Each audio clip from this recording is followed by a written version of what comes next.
Hey guys, this video is a deep dive stress test of the Fuji X-T4 in-body image stabilization, or IBIS. We're going to see how it stacks up to other cameras with IBIS. We're going to see how it does with different lenses. This will be a long video because I have a lot to test, so see the description for the timestamps if you'd like to skip around.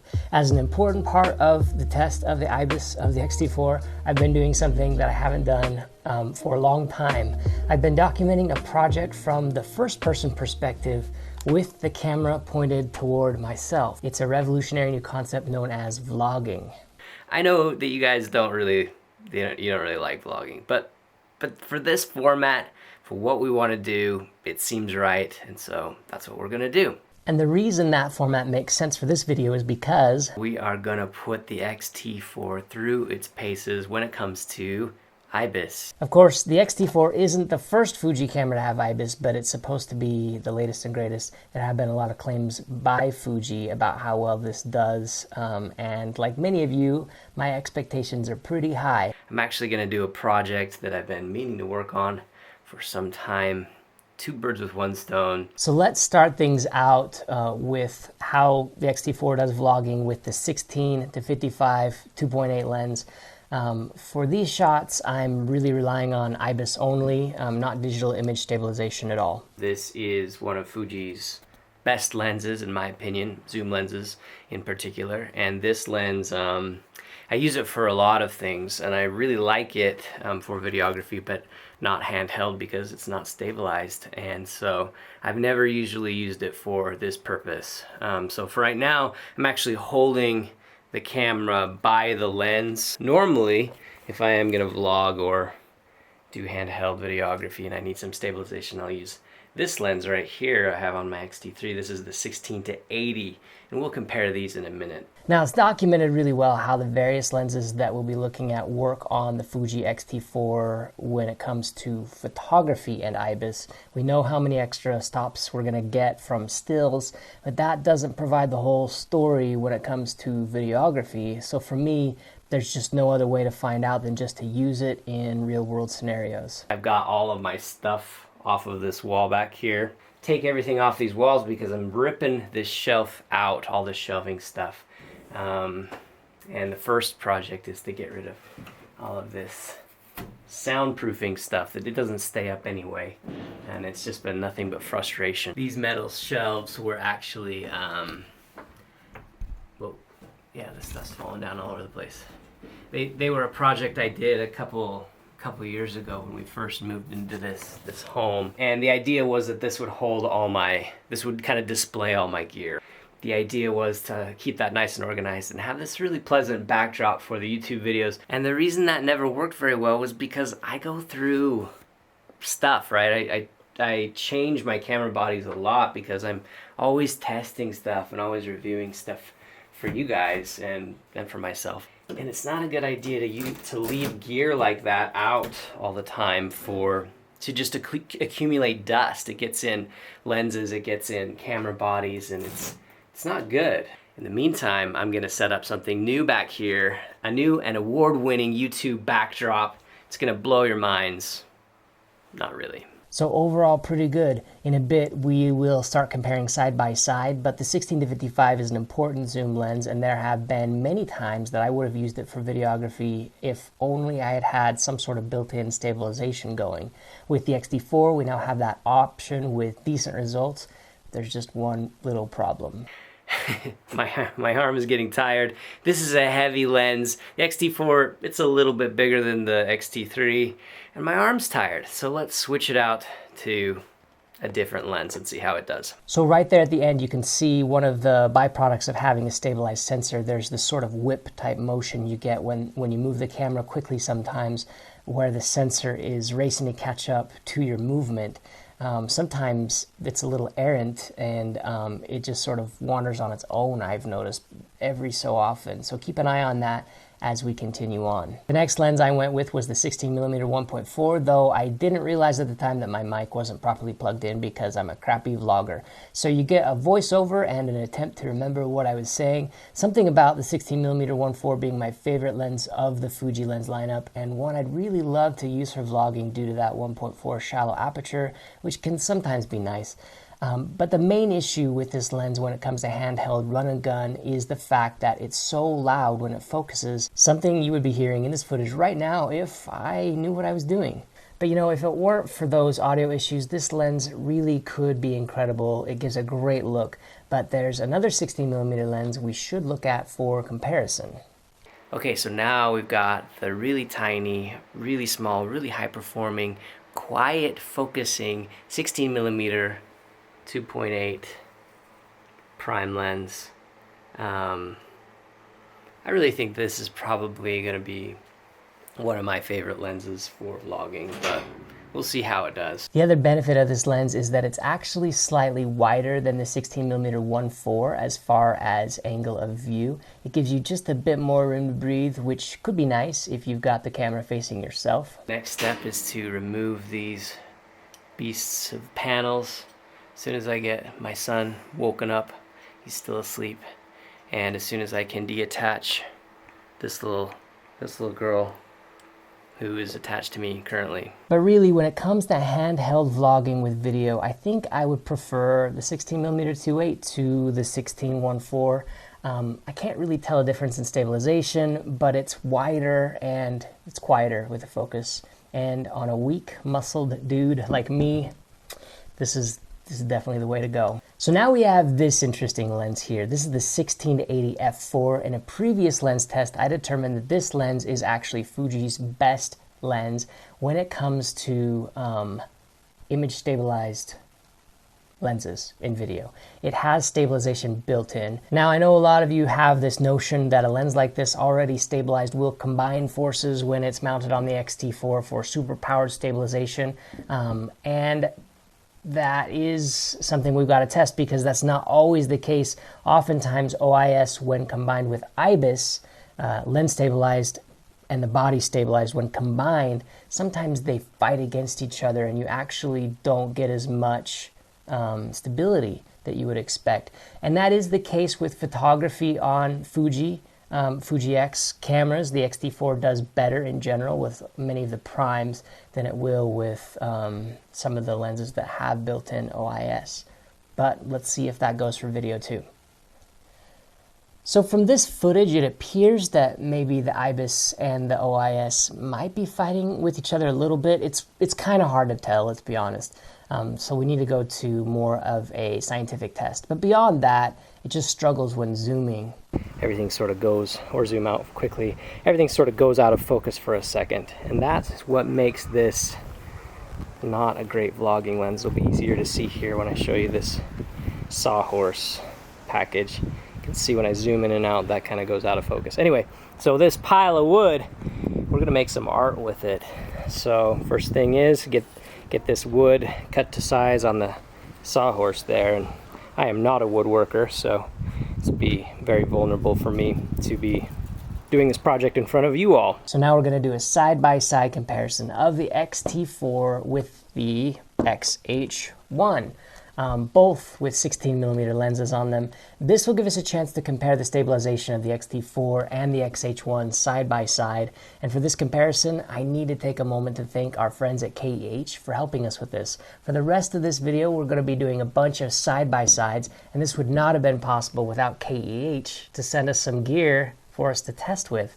At the end of this, I can tell you I will for sure be selling a lens or two, depending on how well that the X-T4 does in various scenarios. And there's only one place that we sell lenses to anymore, and that's KEH, who makes the process just so painless. On the website, they will allow you to get an estimate on gear, or if you would like, you can just box up the stuff like old film cameras and otherwise that are just collecting dust, and send those to KEH at their expense. Wait a few days for an estimate and then just get a nice check in the mail or credit for other gear. Speaking of which, KEH is also where we buy our used gear. So check them out next time you need to buy or sell used camera equipment. Discount code here. Thank you, KEH. Okay, so now we're going to start with a comparison. I've got two cameras. We've got the S1H over here, and that has got the 16mm 2.8 that I already showed you. You can see, watch the depth of field with that 2.8 lens. Although it's a lot lighter, It's not gonna be as bokeh-licious as what we've got over here. This is the 16mm 1.4, but that's nice because look behind me. It's all my dirty, gross, not organized garage is nice and blurry. So here's the setup we have just on this Joby with the big old plate and the two cameras. I've got a little nifty mirror thing on the X1H so that I can see myself. And that can work great, by the way, for vlogging. But this will show you the stabilization. The two IBIS stabilized lenses, or camera bodies with two 16mm lenses. My arm is already getting very tired, but this will show you the difference between those two. And we're gonna stick with this setup for just a few minutes here while we begin our project. And I'm not gonna put it on a tripod. I'm gonna do most things one-handed, which is gonna make it very challenging. But the point of this video is it's all about stabilization. I'm gonna be honest, at this point, I couldn't really see a difference between IBIS between the two cameras. Maybe it's confirmation bias. I might have felt like the X-T4 did a little better. And with the hot shoe mounted vlogging mirror on the X-H1, which I'll provide a link to below, maybe a flippy screened or more expensive X-T4 wouldn't be necessary for you depending on your needs. But let's keep watching.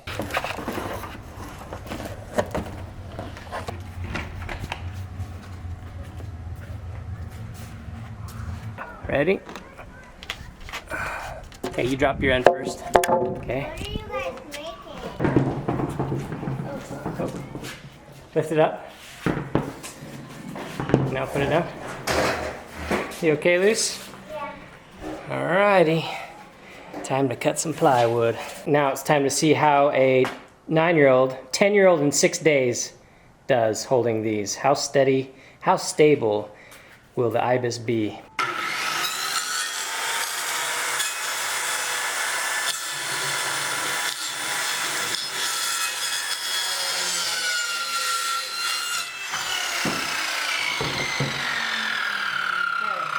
Okay, that's enough footage of me looking like a goober woodworker who doesn't know what he's doing. I can honestly tell you, though, that I can't see much difference between the stabilization between these two cameras. So let's briefly cut away from the vlogginess to something super scientific. For these tests, I pulled out something collecting dust, and that is this really horrific gift that I got for Christmas. No offense, mother-in-law, who I love, but this thing, this massage gun, is horrible, not very fun, but for the purposes of testing stabilization, I think it'll work well. But from this test, we do see that the X-T4 does a much better job of controlling the movement.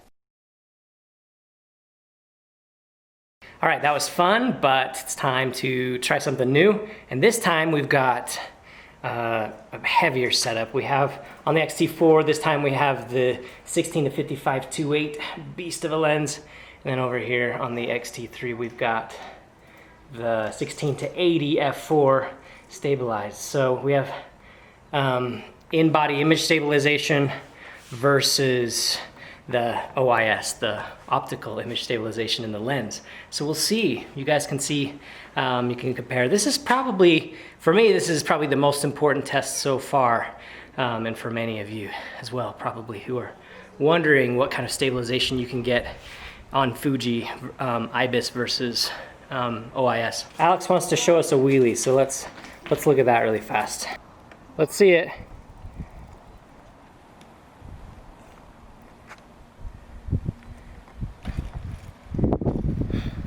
Good job.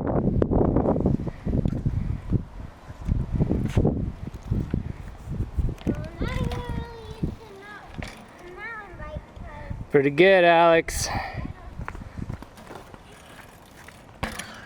Whoa.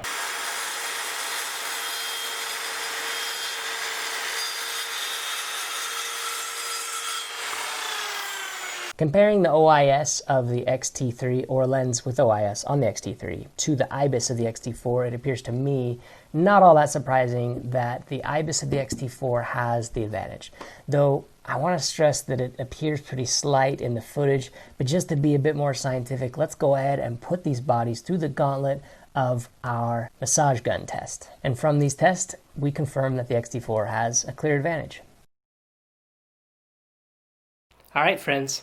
X-T3 16-80, X-T4 16-80. 2 lenses, thanks to KEH, that are exactly the same on 2 different bodies, so that we can compare and see just how much better the stabilized 16 to 80 is on the X-T4, if at all, if it's gonna make a difference, or if you would be just fine with the X-T3 with the 16 to 80. The skill saw, and you can see what I've been up to here. If you look at these, the idea is going all over the place like this. That's gonna be, oops, sort of the idea. Anyway, something like that. They jump right through the gates. It's not big enough. Look at Baby, come on. And look at Baby. Daddy. Why? Look, Go just get look. He's What? whining at the back.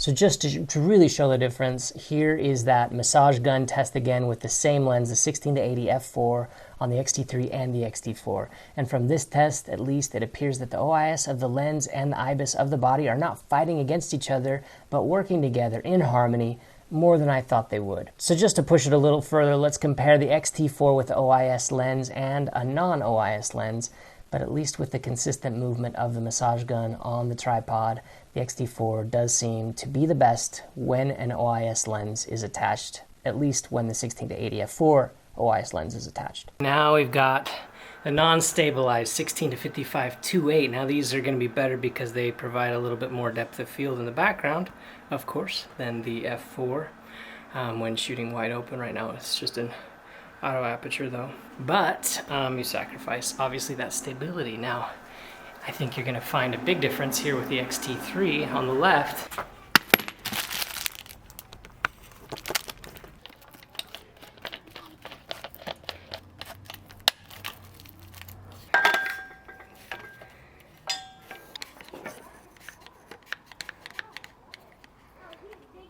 Okay, I gotta see what we're working with.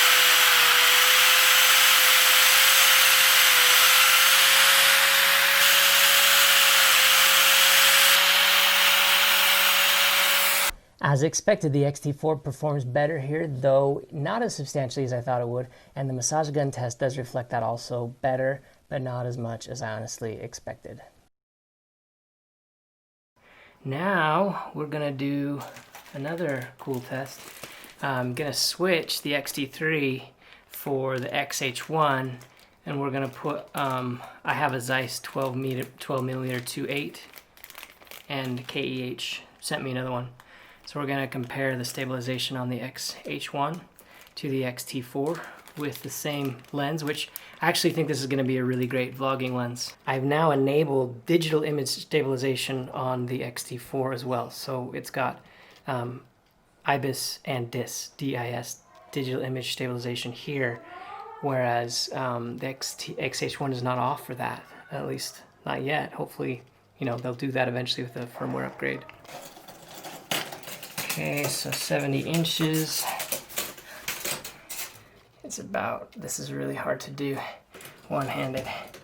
So drop that, mark that, that's halfway. Do you help anymore?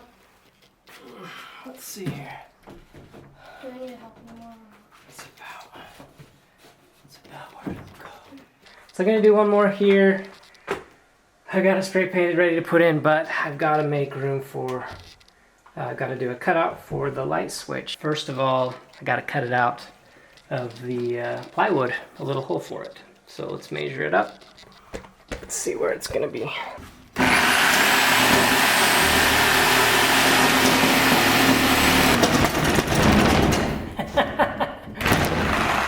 Oh, man. Wow.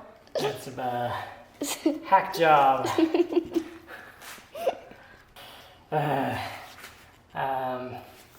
This isn't necessarily my strong suit. Let's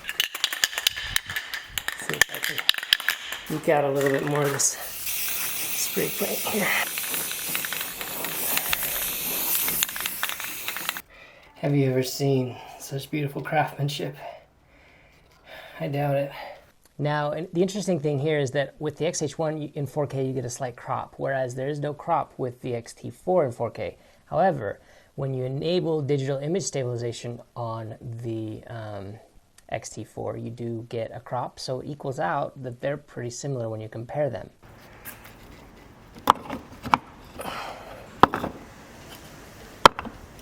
Now for the super scientific massage gun test, yes, the X-T4 is better, no surprise, but oddly, when we compare the X-T4 with the 12mm 2.8 versus itself with digital image stabilization turned off in one, turned on in the other, it's just better when digital image stabilization is disabled. It makes me wonder if digital image stabilization really helps only with Fuji lenses and not with third-party lenses. It would make sense that there's some programmatical things that have to happen at certain field of views, certain Fuji lenses that maybe Fuji hasn't accounted for. Other manufacturers, that's dusty. Other manufacturers' lenses yet, but not really sure. Now, and I also know this isn't like a total realistic test. Probably we could do another test to simulate actual hand movements in a consistent way if I was smarter. But in this test, it does appear that digital image stabilization enabled on the X-T4 works slightly better with the 16-1.4 than it does with other third-party lenses. Okay, now we've got different brands. We've got the S1H, Lumix, X-T4 with equivalent lenses. We've got the 24-105 and the 16-80 over here, both f4s. And this one has IBIS, has lens stabilization and electronic stabilization, so you have the crop. This one has the same thing. So both have stabilized lenses, both have in-body image stabilization right now. And let's compare how they do. I already know that the autofocus is probably going to be better over here on this guy. Don't worry about color science too much because all of that is tweakable, but I do have it in standard mode for both of these. Yeah, this isn't a color test, but people always get fixated on color. So here we've got our chalk style paint, 4 different colors, 4 different brushes, pile of, you know, bricks over here, yeah, whatever.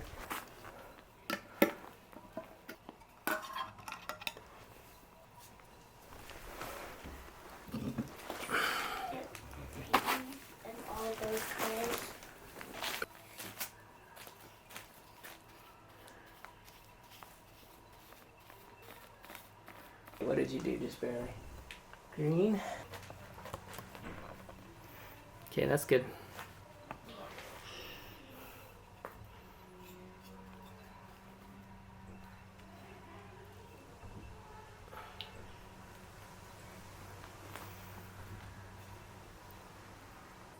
Yeah, it's just 2 cameras makes it hard to see.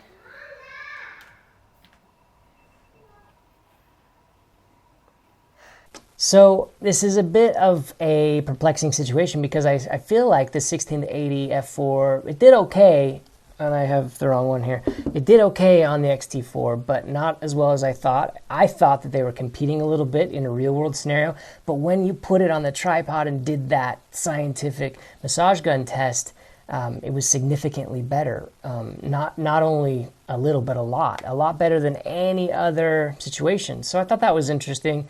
I'm not really sure my conclusions just yet. It's interesting. Yeah, I don't know what else to tell you.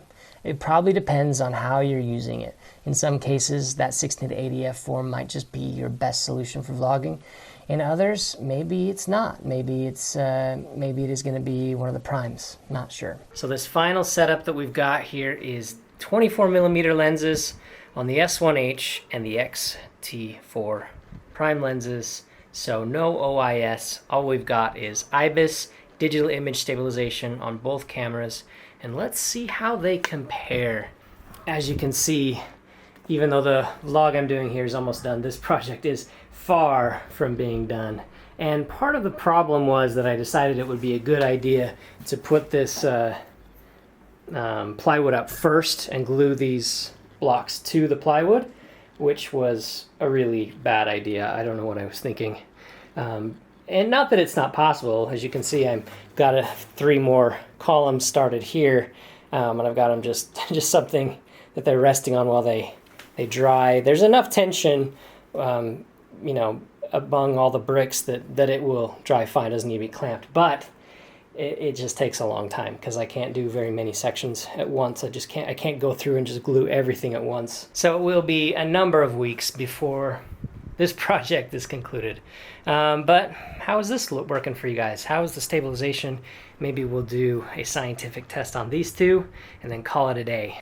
And those results are more of what I expected. The S1H is just better when it comes to IBIS than the X-T4. This was all extremely interesting to me. And I'd like to summarize what we learned in this video as we wrap up here.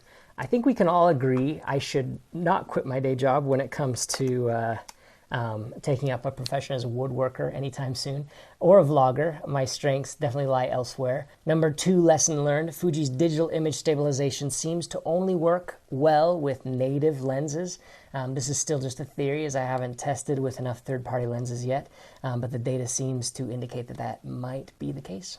Next, 3rd, the IBIS is better on the X-T4 than the X-H1, no surprise. 4, with OIS lenses, the X-T4 is better than both the X-T3, no surprise, and the X-H1, no surprise. The next point I want to make, or conclusion, I don't know if it's a conclusion because it's still an open question. The 16-80 f4 did way better than any other solution when we were doing our massage gun test. It was remarkably stable compared to anything else. This is the best combination, even above the S1H. But it didn't seem like it was doing as well when I was hand holding it. It felt like the OIS and the IBIS were competing a bit, but that also might be my confirmation bias kicking in because that's what I expected. So I'd love to hear what you think. What did you see in that footage? Did it look like they were competing or not? Is this really the best setup for handheld stabilized video? Not totally sure. Finally, my last conclusion, while we do see differences, what I can say pretty confidently is that if you don't have a steady hand or good technique, it doesn't matter that much. Even the X-T4 and their best OIS lens will not save you from yourself. It does not replace a steady hand or a gimbal. Bad, shaky footage will still be bad and shaky. It won't really make all that much difference. And if you plan on shooting that way, maybe don't spend the extra money on the best image stabilized setup for camera and invest in other ways to get yourself more stable footage. That would be my advice to you as a total expert vlogger. But that's it, guys. That's all I've got for you. I hope you enjoyed this video and gained some insights from it in some ways, if not any new techniques for your own woodworking projects. But anyway, thanks for watching. Stay safe. Remember to do good with your cameras, and we will talk to you again real soon.